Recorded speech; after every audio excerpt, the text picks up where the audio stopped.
हरे राम राम राम हरे हरे कृष्ण कृष्ण कृष्ण हरे हरे हरे राम राम राम हरे हरे हरे कृष्ण कृष्ण कृष्ण हरे हरे सद्गुरुनाथ महाराज की वंशी विभूषित करान्नवनीरदाभात् पीतांबरा तरुण बिंब फलाधरुष्ट पूर्णेन्दु सुंदर मुखादरविंद नेत्रा कृष्णात् परं किमपि तत्त्वमहं न जाने श्रुति स्मृति पुराणानाम् आलयं करुणालयं नमामि भगवत्पादं शंकरं लोकशंकरः सदाशिवसमारम्भां शंकराचार्यमध्यमाम् अस्मदाचार्यपर्यन्तां वन्दे गुरुपरम्पराम् जयांचे करितास्तवन जयांचे करिता स्मरण होय सकल विद्यांचे अधिकरण ते वंदू म्या श्रीचरण श्री गुरूंचे सद्गुरुनाथ महाराज की जय.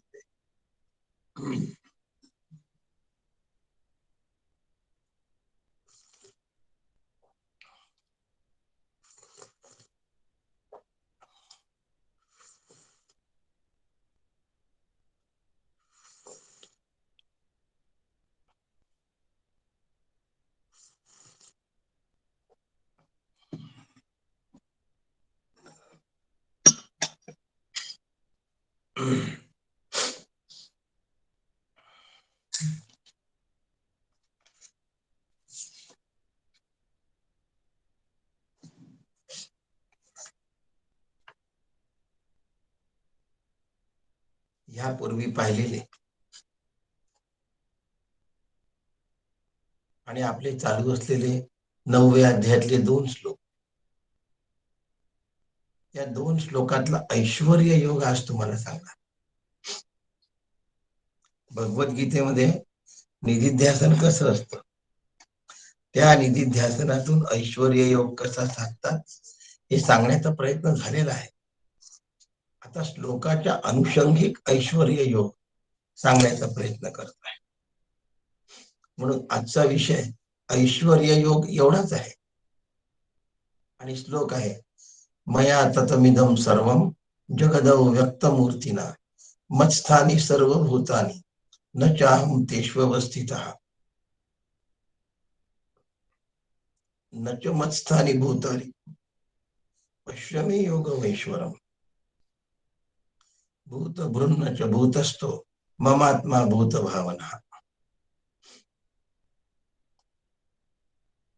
श्लोक क्रमांक 4 आणि श्लोक क्रमांक 5 यांच्यामध्ये ऐश्वर्य योग कसा सांगितला हे तुम्हाला सांगतोय. हा अध्याय का मोलाचा आहे, हा अध्याय का बरं एकाग्रतेने ऐकावा लागतो. हा अध्याय ऐकत असताना मनापासून बारकाईने का लक्ष द्यावं लागतं, या सगळ्या गोष्टी याच्यात सांगतोय.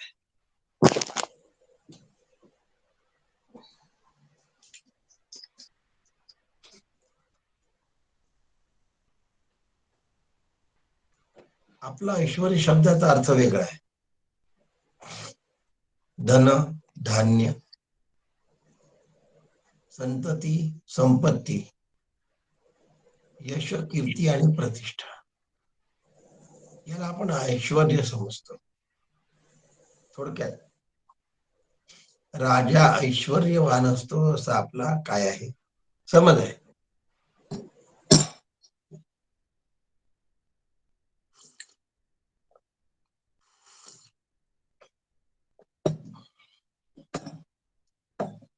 या ठिकाणी ऐश्वर्य हा शब्द वेगळ्या अर्थाने सांगितलाय.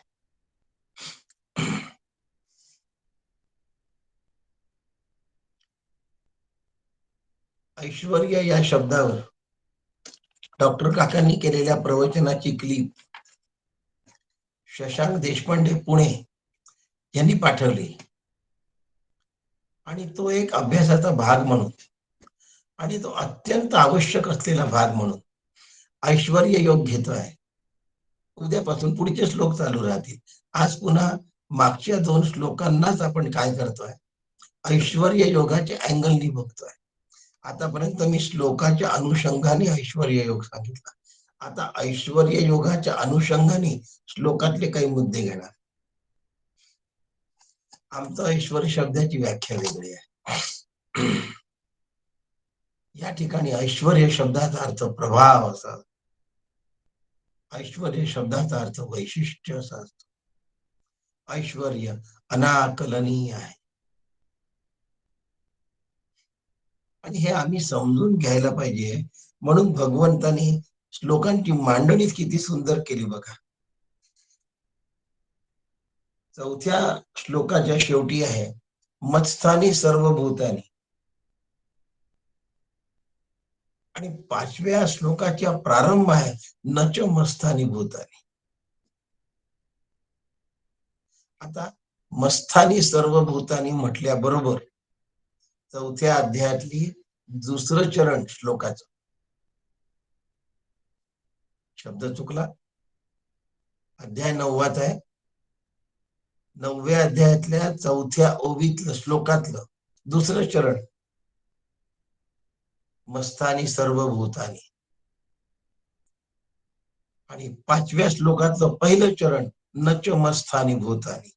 आणि या 2 श्लोकांच्या मध्ये ऐश्वर्य दडलाय. हो, तुम्ही म्हणाल असं कसं म्हणता, मत्स्थानी सर्व भूतानी आणि नच मस्थानी भूतानी. बुद्धीला गुंगारा येतो, बुद्धी गांगरून जाते, संभ्रमित होते, विचलित होते आणि कधी कधी नेमकं काय आहे हे आम्हाला समजेना असं. आधीच्या कोणत्या तरी अध्यायामध्ये सांगून ठेवलं असतं तर आमच्या ध्यानात पण नसतं. पण 4थ्या श्लोकाचा शेवटचा चरण आणि 5व्या श्लोकाचा पहिला चरण मत्स्थानी सर्व भूतानी आणि नच मस्थानी भूतानी, अगदी जवळचे 2 चरण एकत्र आणले आणि सांगायला सुरुवात केली. आता आम्हाला हे जर समजून घेतलं नाही तर हा अध्यायच नाही होत. समजून घेणं फार गरजेचं आहे.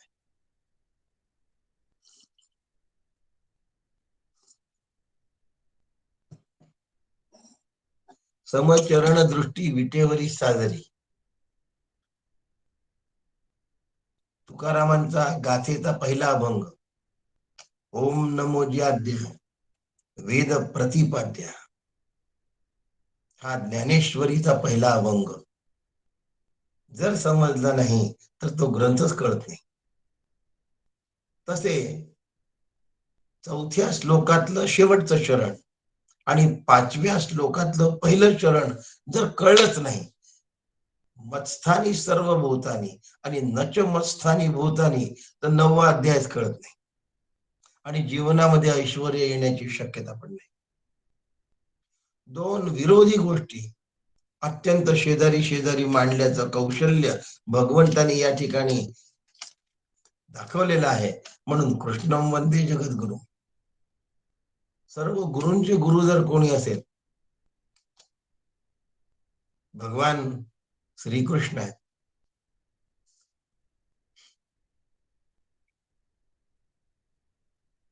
आपली जगाकडे बघण्याची दृष्टी वेगळी असते आणि भगवंताला श्री गुरूंना वेगळ्या दृष्टीने आपल्याला जग दाखवायचं असतं. आम्ही जगाला वाईट समजतो, निष्ठुर समजतो, आपलं चांगलं भगवत नाही असं समजतो. पण ही चुकीची दृष्टी आहे. मला शांती, तृप्ती, आनंद आणि समाधान देणारी जी दृष्टी ती वास्तविक दृष्टी आहे.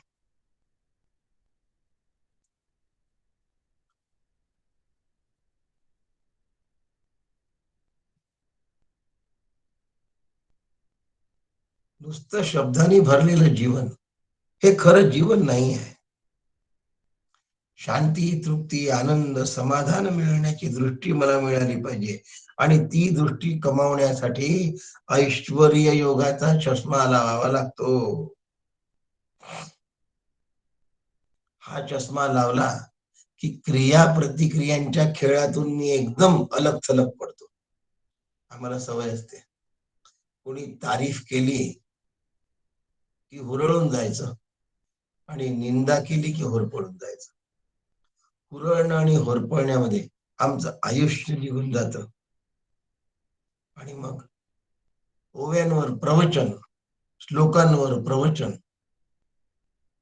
कीर्तन, तासन तास गप्पा, हा नुसता शब्दसंभार आहे. हा नुसता साधना भास आहे. प्रत्यक्षात साधना झाली नसते. कशी करायची? मत्स्थानी सर्वभूत, सर्व भूतांचा माझ्यामध्ये समावेश आहे, पण मी त्यांच्यामध्ये नाही. नचाहम तेष्वस्थितः, मी त्यांच्यामध्ये अवस्थित नाही.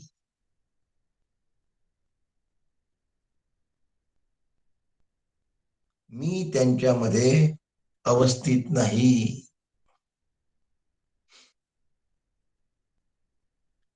याच्या आधी पण सांगितलं होतं की आता निधिध्यासन कसं करायचं.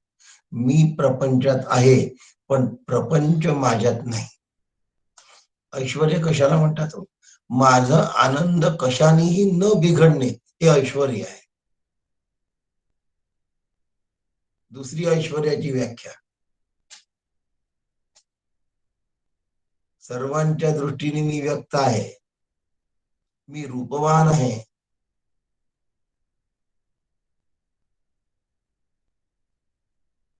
मी कर्तृत्ववान आहे,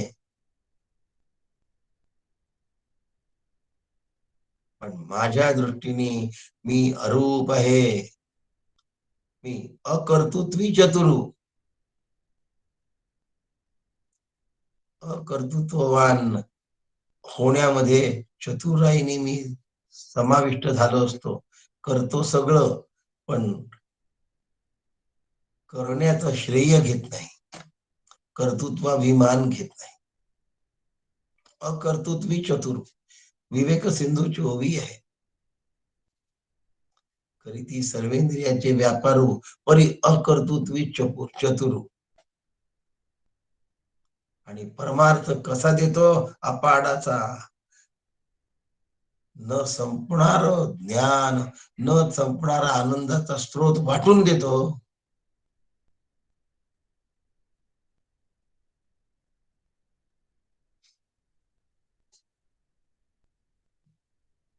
मी प्रवचनात असावं, प्रवचन माझ्यात नसावं.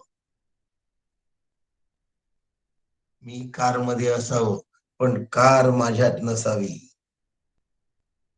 प्रत्येकाला अप्रिसिएशन लागतं. प्रत्येकाच्या मनात अशी इच्छा असते की मला अप्रिशिएट केलं पाहिजे. काय प्रवचन केलं हो तुम्ही. तुम्ही नसतं सांगितलं तर आम्हाला हे कधीच कळलं नसतं. आमचे डोळेच उघडले नसते. कुणाचे डोळे केव्हा उघडावे त्यांनी ठरवून ठेवलंय. त्याची इच्छा असली ना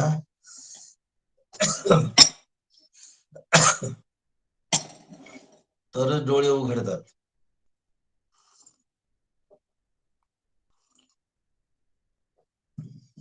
प्रवचन हे फक्त निमित्त मात्र आहे. माझं प्रवचन जर निमित्त मात्र होणार असेल तर त्याचं श्रेय मी माझ्याकडे का म्हणून लाटून घेऊ.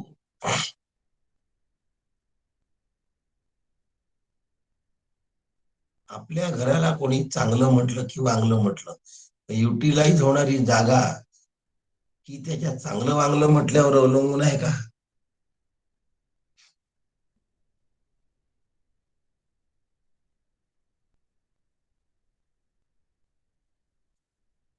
मी प्रॅक्टिस मध्ये असावं, पण प्रॅक्टिस माझ्यात नसावी.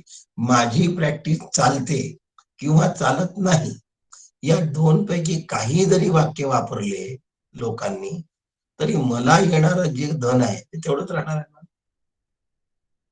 मग मला हुरळून जाण्याची काय कारण आहे? मी स्वतःला तिस्मारखा समजण्याचं काय कारण आहे? पण आम्ही नेमकं या ठिकाणी आपला बॅलन्स गमावतो. ऐश्वर्य योग कशाला म्हणतात हे सांगायचं आहे.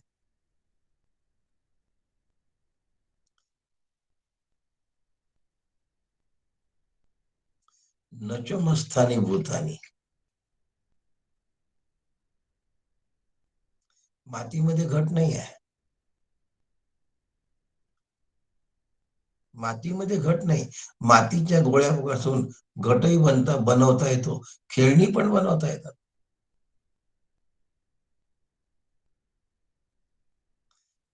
भांडी पण बनवता येतात. म्हणजे मातीमध्ये घट नाही आहे, मातीमध्ये भांडी नाही आहे. माझ्यामध्ये भूत नाही, नच मत्स्थानी भूतानी. मग आता घट जर फुटला तर कोणी माती फुटली म्हणते का? बघा तुम्ही, घट फुटला तर कोणी माती फुटली म्हणत का? नाही म्हणत. माती फुटतही नाही, माती घडतही नाही. घडतो तो घट, घडतो घट. घरी आम्ही घट आणला की आनंद होतो. लोक माती आणली असं नाही म्हणत, घट आणला असं म्हणतात, दागिना आणला असं म्हणतात, सुवर्ण आणलं असं नाही म्हणत, दागिना आणला असं म्हणतात.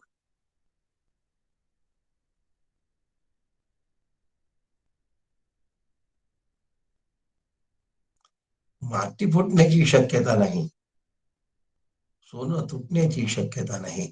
दागिना नाहीसा होऊ शकतो, सोनं तसंच राहतं. दागिना जाऊ शकतो, सोनं नाही जात. घट जाऊ शकतो, माती नाही जात. देह जाऊ शकतो, आत्मा नाही जात. कारण नचो मत्स्थानी भूतानी, माझ्या ठिकाणी देह अस्तित्वातच नाही आहे. आता हे जर मला नीट कळलं तर देह जाताना दुःख होण्याचा प्रश्नच उद्भवत नाही.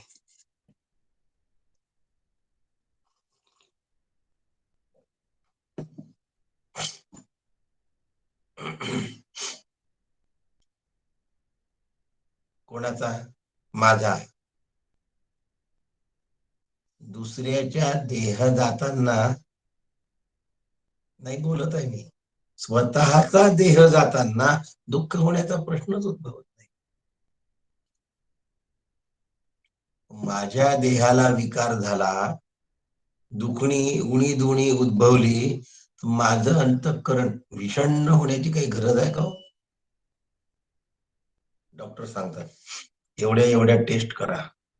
बापरे, ज्या अर्थी इतक्या टेस्ट सांगितलेल्या आहे त्या अर्थी काहीतरी भयंकर भयंकर नावाची गोष्ट अस्तित्वातच नाही.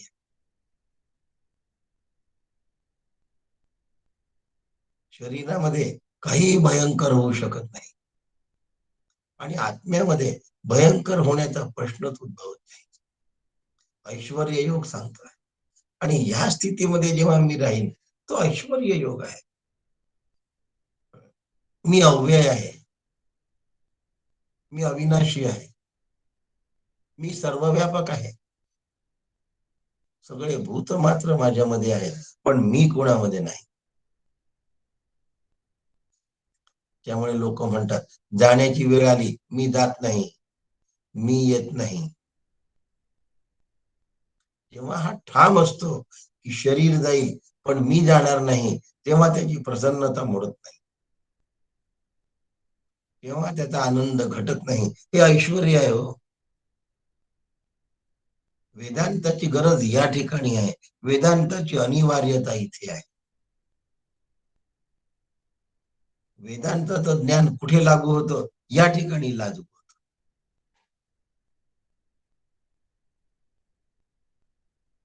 जे निर्माण झालं आहे ते नाश होतं. इथे वेदांताचं तत्वज्ञान कशाला आहे तर सगळ्यांनाच कळतं. या ठिकाणी वेदांताच्या तत्वज्ञानाची गरज नाही. खरा मी उपाधीच्या आड दडलोय आणि हे मला कळण्याची नितांत गरज आहे, अत्यंत गरज आहे. खरा मी उपाधीत दडलो आहे.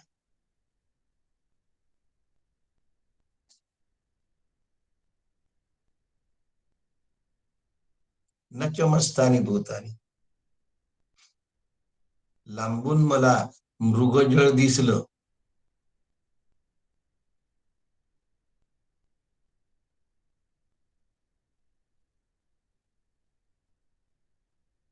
मृगजळाच्या ठिकाणी जाऊन बसलो तर मी ओला होईल का हो? दोरीवर भासणारा साप जर मी हातात धरला तर माझा मृत्यू होईल का हो? शिंपलीवरची चांदी जर मी खरडून काढली तर मी श्रीमंत होईल का हो? नच मस्तानी भूतानी. चांदी माझ्यात नाही आहे, सर्प माझ्यात नाही आहे.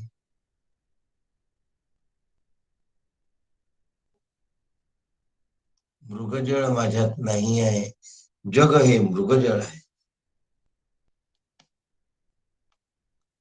मृगजळाला जर ओळखता आलं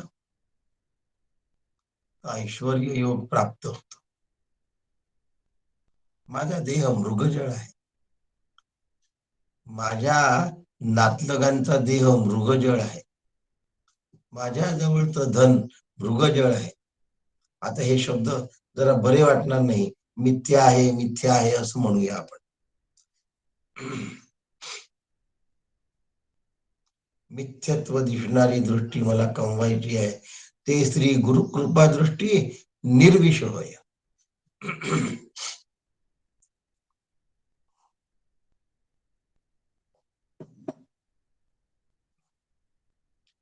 माझी शांती, तृप्ती, आनंद आणि समाधान कधीही बिघडता कामा नये. हा ऐश्वर्य योग आहे. आनंदाचे डोही आनंद तरंग, आनंदाचे अंग आनंदाचे. सर्वांमध्ये मी आहे, माझ्यामध्ये सर्व नाही आहे. सर्वांमध्ये मी आहे.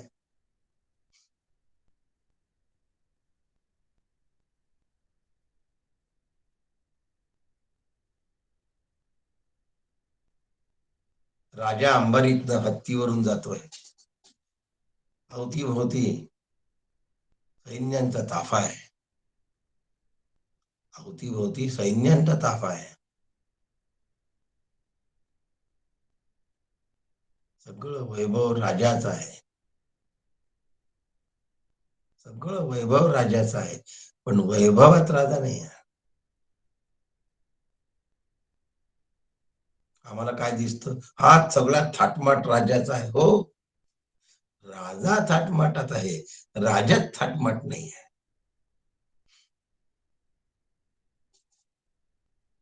थाटमाटात राजा आहे, असलाच पाहिजे. राजा आहे तो.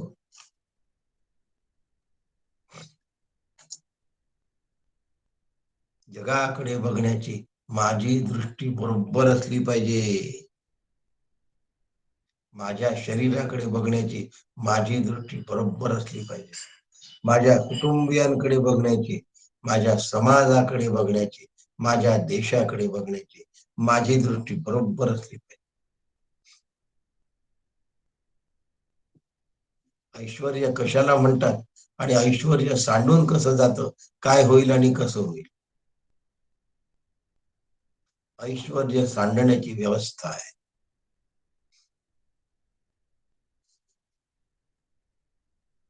काय होईल आणि कसं होईल या विचाराची किंमत शून्य आहे.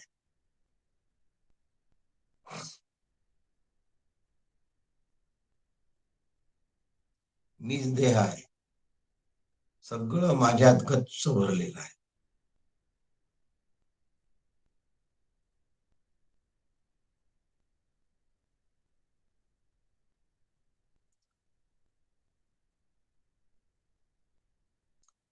एकदा समजलं ना की माझ्या जीवनाचा दर्जा आणि माझ्या जीवनाची उंची वाढते. जीवनाची घडी शाब्दिक फुलोऱ्याने फुलत नाही. साहित्यिकांना तात्पुरतं करू द्या काम, रसिक प्रेक्षकांना थोडा वेळ वाटू द्या काय वाटायचंय.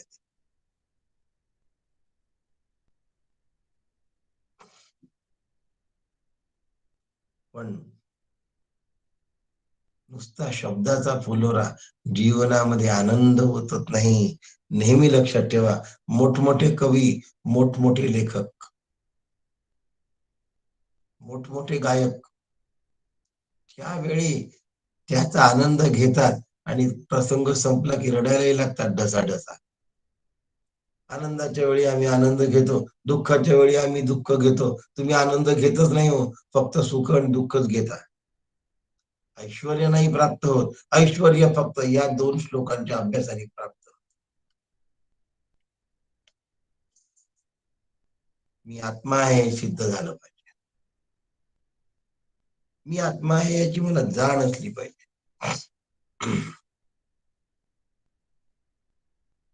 3 अवस्था असतात. एक बद्धाची अवस्था असते, तो स्वतःला देह समजतो.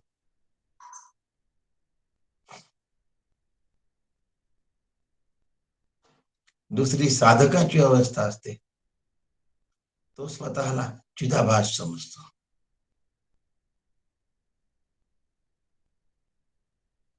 आणि एक सिद्धाची अवस्था असते, जो स्वतःला आत्मा समजतो. मी देह आहे असं बद्धाला सांगावं असं वाटतं. मी देह नसून चिदाभास आहे याच्या जाणीवेत साधक असतो, ते बोलतो सुद्धा. पण सिद्ध मी आत्मा आहे असं कधी सांगत नाही.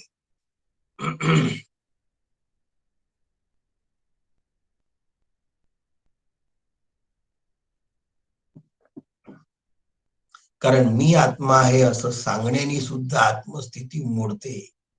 सकया तुझी येणी उद्देशे भेटावया जीव उल्हासे, की सिद्ध भेटी विसकोसे ऐसी अभिये.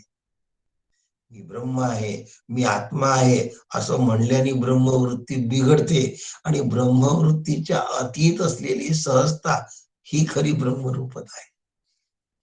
मी ब्रह्म आहे हे वाटणं ब्रह्मरूपता नाही आहे, त्याच्या जवळ आहे, उंबरठ्यात आहे.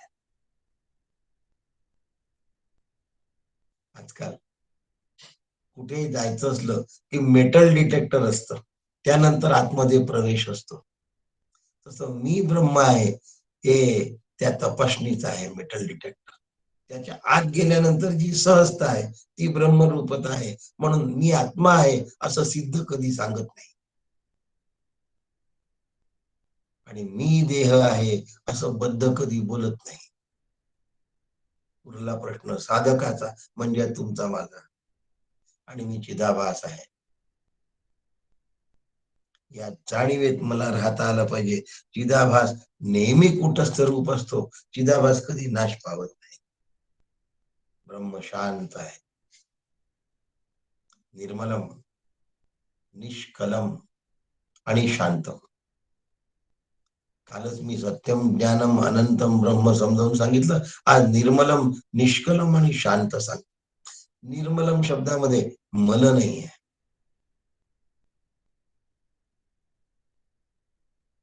3 गुणांचा मल असतो, 3 अवस्थांचा मल असतो, 3 कालांचा मल असतो, कर्तृत्व भोक्तृत्वाचा मल असतो. ब्रह्मामध्ये ह्यातलं काही नसतं, म्हणून ब्रह्म निर्मल आहे, निष्कलम. चंद्राला 16 कला असतात, प्रतिपदा ते पौर्णिमा अशा 15 आणि अमावस्या 16वी. चंद्राला 16 कला असतात. कला शब्दाचा अर्थ कमी होतो, कमी होतो, जास्त होतो, जास्त होतो. प्रतिपदा ते पौर्णिमा जास्त होतो आणि पुढे अमावस्येपर्यंत कमी कमी होत जात. आत्मा कधीही कमी होत नाही, आत्मा कधीही जास्त होत नाही, म्हणून निष्कलम. मी निर्मल असलो पाहिजे. माझ्यामध्ये व्यंकटी असता कामा नये. पुष्कळ साधकांची एक गंमत असते, अभ्यास खूप करतात पण आर्जव मनाचा सरळपणा नसतो. नेहमी असावा. समोरचा एखादा बोलला, हा अशा वाकड्या वाटेने तर नसेल बोलला, याचा असा तर उद्देश नसेल. म्हणजे कोणत्याही गोष्टीत नेहमी वाकडाच विचार करायचा.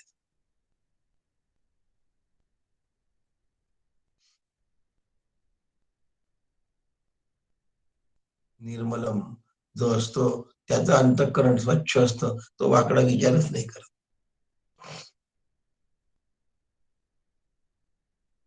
निष्कलम त्याला मी नाश पावेल असं कधी वाटतच नाही, कारण कला या घटत असतात आणि वाढत असतात. माझ मी कलातीत आहे हे जेव्हा ते कलातीत म्हटलं, कालातीत वेगळं, कलातीत वेगळं. निर्मलम निष्कलम. आणि तिसरी गोष्ट आहे शांत. निर्मल असं आहे आणि मी निष्कल आहे असं जर ज्ञान झालं तर मी शांत राहतो. विषय निरपेक्ष तृप्ती, विषय निरपेक्ष शांती, वृत्ती विरहित शांती. शून्य नव्हे, गाढ निद्रा नव्हे.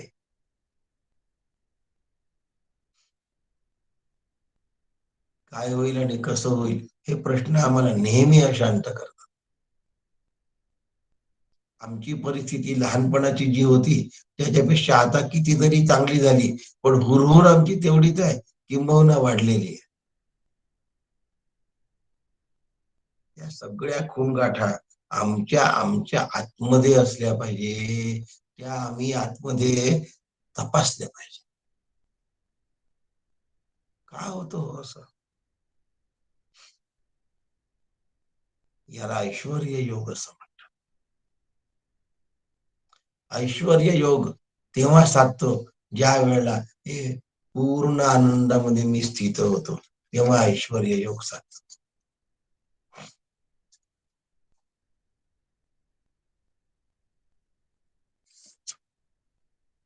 भगवंतांनी या ठिकाणी सांगितलं आहे, पश्चिमे योगमैश्वरम. पश्च शब्द वापरलाय. दृश्य पश्यती हा धातू आहे आणि त्यातलं पश्य शब्द आज्ञार्थ द्वितीय पुरुषी एकवचनी आहे. भगवंत आज्ञा देतात आहे, पश्चिमे योगमैश्वर. मला फारसं संस्कृत येत नाही, ज्याला येत नसतं त्याच्याचकडनं त्याचं प्रदर्शन होत असतं.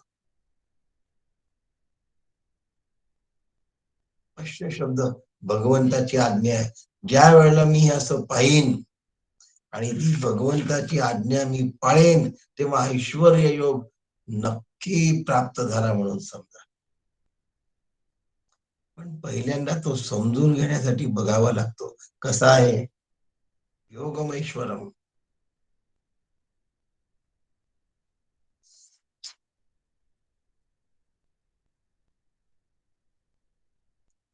मी सगळ्या भूतांचा सांभाळ करतो, तरी मी त्यांच्यामध्ये नाही, तरी मी त्यांना उत्पन्न करणार आहे. आता भगवंत उत्पन्न करतो की माया उत्पन्न करते हो?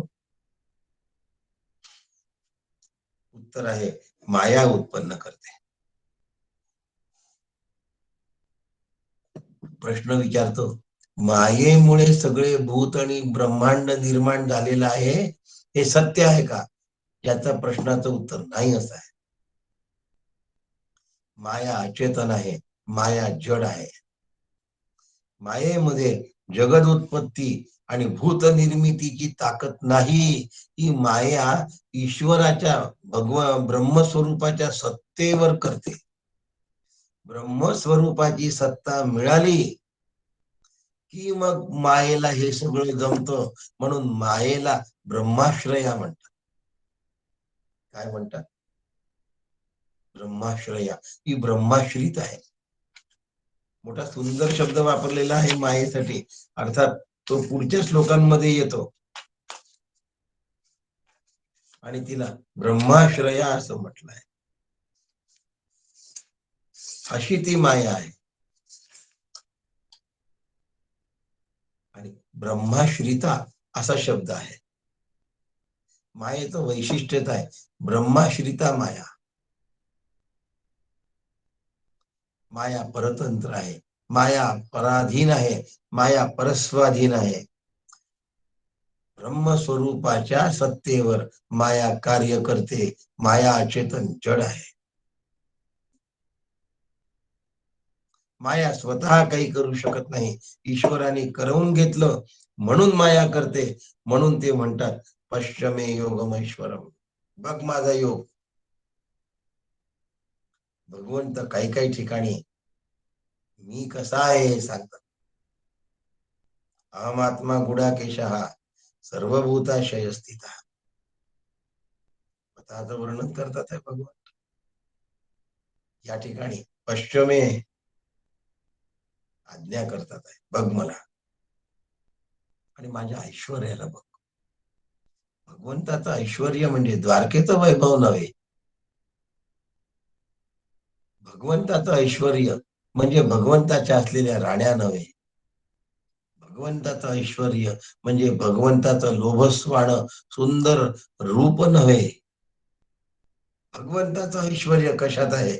भगवंताचं हास्य कधीही खणलं नाही. भगवंताच्या कैयोग पुत्रांचा भगवंताच्या समोर नाश झालाय, चेहऱ्यावरचं हास्य नाही गेलं भगवंताचं. पश्चिमे योगमेश्वरम, मला हे बघता आलं पाहिजे. शिशुपालाने 100 शिव्या दिल्या आहेत.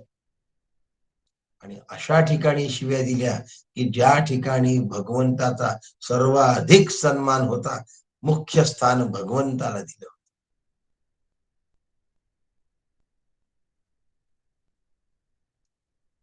सभेमधलं सर्वश्रेष्ठ स्थान भगवंताला दिलं असताना शिशुपालांनी तिथे भगवंताचा अपमान केला. एकदा नव्हे 100 वेळा केला. भगवंताच्या चेहऱ्यावरचं स्मित बदललेलं नाही, आनंद घटलेला नाही.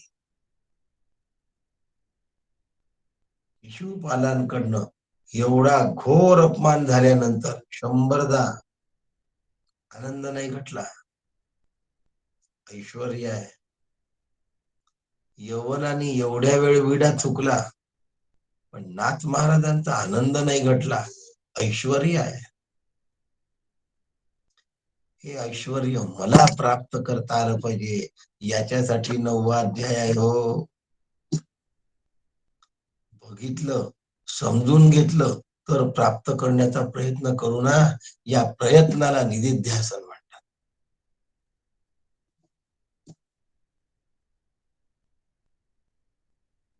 पश्चिमे योगमेश्वरम, हे निधिध्यासन आहे हो. हा समजून घेण्याचा भाग आहे. आमच्या घरामध्ये एवढंच खुटखाट झालं की आमचे चेहरे बदलतात. लोक आमच्याकडे पाहून ठरवतात, अरे आज काही बरं दिसत नाहीये. असं नाही आहे होते.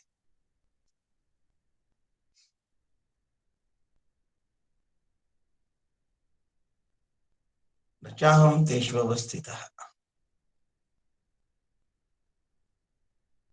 त्याची कल्पना सांडूनी पाही, तरी मी भूते भूते माझी आठाई. तरी मी भूते माझी आठाई, स्वप्नी ही परी नाही, कल्पावया जोगे. भूतांची अनिवार्य भास दाखवणारी कल्पना जर बाजूला सारली तर माझ्यामध्ये भूत आहेत, पण मी भूतांमध्ये नाही.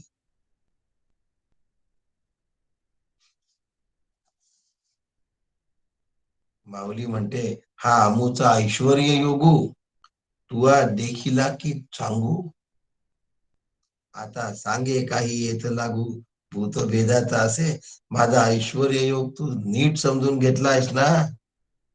आता तूच सांग, या परिस्थितीचा माझ्या पारमार्थिक स्वरूपाशी, ईश्वराशी, ईश्वरादी जगताशी काही संबंध आहे का?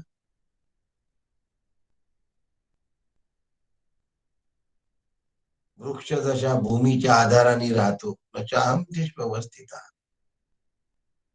तसा मी भूतमात्रांच्या आधाराने राहत नाही. माझं सच्चिदानंद हे ऐश्वर भूतमात्रांवर अवलंबून नाही.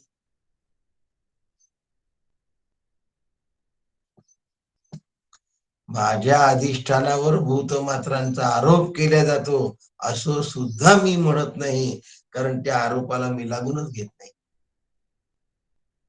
जीवदशेच्या अज्ञानामुळे अशा प्रकारचा आरोप लावला जातो. म्हणून भूत भृन्नच भूतत्व, भूत भृन्नच भूतत्व, ममात्मा भूत भावना.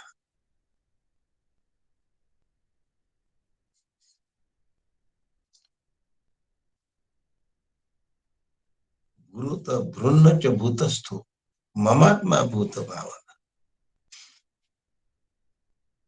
मातीचा घट बनत असला तरी घटाला माती धारण करते आहे, म्हणून माती धारक आहे, हा धारी आहे. घट हा धारी आहे आणि माती ही धारक आहे. माती आणि घट यांचा धार्य धारक संबंध आहे. न भूत भावना, कुंभार घट उत्पन्न करतो पण मी भूत उत्पन्न करीत नाही. म्हणून भूतांचा मला लाग लागत नाही. तैसे भूत जात माझ्या ठाई, कल्पिजे तरी आभासे काही. तैसे भूत जात माझ्या ठाई, कल्पिजे तरी आभासे काही, निर्विकल्पी तरी नाही, येथ मीची आगवे. निर्विकल्प तरी कशाला म्हणायचं? विकल्प आहे म्हणून निर्विकल्प म्हणायचं, नाही तर तो निर्विकल्प हा सुद्धा त्याच्यावर आरोपच आहे. कारण मीच सर्वत्र व्याप्त असल्यानंतर आता विकल्प आला कुठून? असा हा ऐश्वर्य योग आहे. सर्वभूतानी कौंतेय प्रकृती यांती मामिकाम, 9वा श्लोक. आणि मयाध्यक्षेण प्रकृती सूयते सचराचरम, हा 10वा श्लोक. इथपर्यंत ऐश्वर्य योग भगवंतांनी सांगत आणला आहे. आणि या ऐश्वर्य योगातून आम्हाला हे कळलं पाहिजे की माझा आनंद कशावरही अवलंबून नाही. आणि हे एकदा जर कळलं, मी परिपूर्ण आहे. पाहे पा पूर्ण चंद्राची हे भेटी, समुद्र अपार भरते दाटी. पौर्णिमेच्या चंद्रासाठी ला भेटण्यासाठी समुद्र अथांग लाटा निर्माण करतो. हे तर चंद्राशी काय किरीटी उपमा बडे,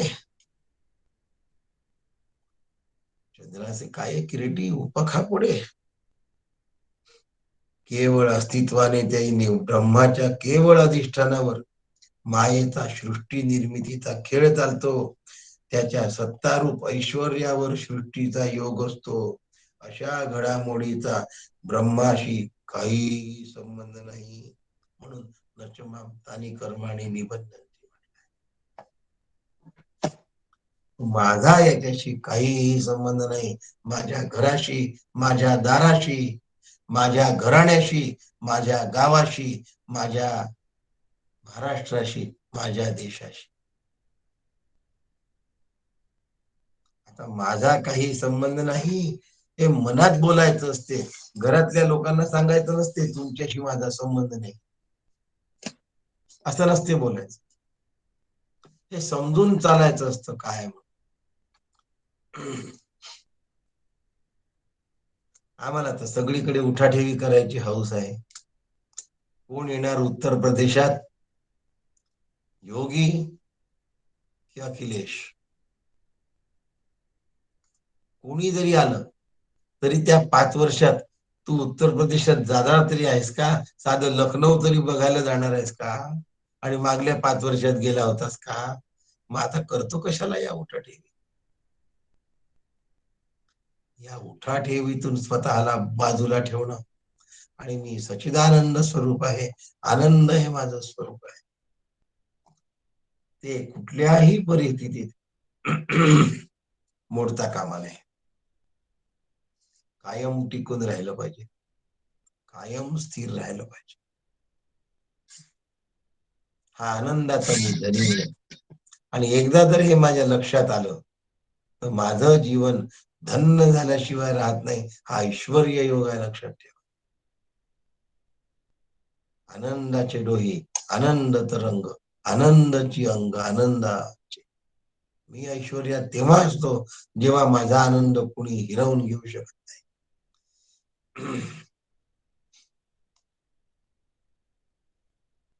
जगामध्ये मी असतो पण माझ्यात जग नसतं.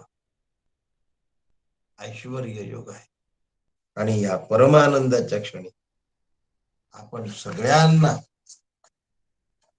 सद्गुरू डॉक्टर काकांचा कृपाशीर्वाद लाभो ही मी डॉक्टर काकांना प्रार्थना करतो. आणि आजचा ऐश्वर्य योग एवढा एक विषय या ठिकाणी थांबवतो. उद्या आपण पुढचे श्लोक बघूया. राम कृष्ण हरी. राम कृष्ण हरी. राम राम कृष्ण हरी. राम कृष्ण हरी. राम कृष्ण हरी काका. सुनीता राम कृष्ण हरी. राम कृष्ण हरी काका. दिलीप राम कृष्ण हरी. कृष्ण हरी सोहेल बाबा. अश्विनी राम कृष्ण हरी. दीक्षाताई राम कृष्ण. राम कृष्ण हरी. वीणाताई राम कृष्ण हरी. नमस्कार. राम कृष्ण हरी. राम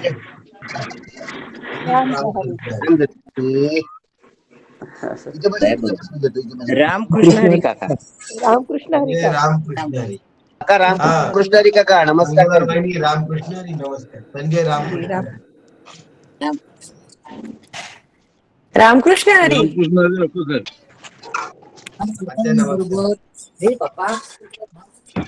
दीपकराव नमस्कार. रामकृष्ण हरी काका. रामकृष्ण हरी. उषाताई रामकृष्ण हरी. रामकृष्ण हरी. दीपकराव रामकृष्ण हरी.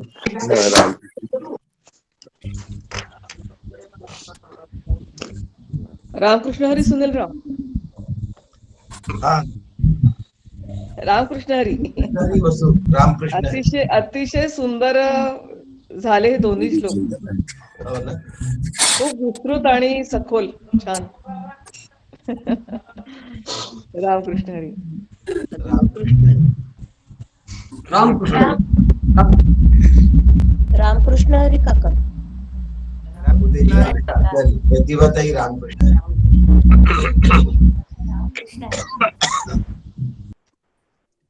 संगेवारजी रामकृष्ण हरी. हो रामकृष्ण. रामकृष्ण